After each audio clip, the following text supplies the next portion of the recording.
एक बार दो मॉन्क जंगल से अपने आश्रम की तरफ जा रहे थे। रास्ते में नदी के पास उन्हें एक लड़की मिली जो रो रही थी। मॉन्क्स ने पूछा, क्या कष्ट है? लड़की सिसकियां लेते हुए बोली, जब सुबह मैं लकड़ियां लेने जंगल आई तो इस नदी में पानी बहुत कम था, लेकिन अब नदी में पानी बहुत ज्यादा है और मुझे तैरना भी नहीं आता। बहुत लेट भी हो रही हूँ घर जाने के लिए। एल्डर मॉन्क ने बोला, मैं आपको नदी के उस पार ले जाऊंगा। लड़की को हाथों में उठाकर नदी पार करी। लड़की को उतार कर वो आगे चलने लगे। जब थोड़ी दूर आ गए तब यंगर मॉन्क बोले, आपको पता नहीं, हम मॉन्क्स को स्त्रियों को छूना मना है और आपने तो उन्हें हाथों में उठा लिया। कैसे मॉन्क है आप? एल्डर मॉन्क मुस्कुरा कर बोले, मैंने तो स्त्री को किनारे पर आते ही छोड़ दिया और तुम अभी तक उसको उठाकर चल रहे हो। मेरा बर्डन मैंने कब से छोड़ दिया, लेकिन तुम बर्डन साथ लेकर चल रहे हो। यंगर मॉन्क समझ गए कि क्या गलत और हानिकारक है।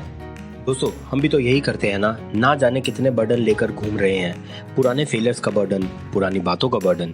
फेलियर्स का बर्डन हमको कुछ नया नहीं करने देता और किसी की बातों का बर्डन हमें किसी पर विश्वास नहीं करने देता। हम आज सब अच्छा कर रहे हैं और फ्यूचर में और अच्छा कर सकते हैं, लेकिन बर्डन हमें खुश रहने नहीं देता। हाँ, बर्डन से हमें depression, anxiety, fear and anger जरूर मिलता है। देखने वाली बात यह है कि बर्डन हम खुद लेते हैं, कोई हमें देता नहीं। जिसने कुछ कहा, जिसको हमने बर्डन बनाकर संभाल कर रख लिया, वो अपनी दुनिया में खुश है। उसने बात अपनी अंडरस्टैंडिंग और अपने पॉइंट ऑफ व्यू से बोली और वो रिलैक्स हो गया। लेकिन आपने उस बात को बर्डन के रूप में कैरी कर लिया। आपने फेलियर से सीखने की जगह उसे बर्डन बनाकर सक्सेस को रोक लिया। फिजिकल बर्डन आपको कुछ देर की शारीरिक थकान देता है, लेकिन मानसिक बर्डन आपको इतना थका देता है जिसके बाद आपको आपका जीवन, आपका बिजनेस, आपके रिलेशनशिप सब बर्डन लगने लगते हैं। बहुत बार तो आपको आप खुद एक बर्डन लगने लगते हैं। दोस्तों, हमारे साथ जो भी होता है कुछ सिखाने के लिए होता है।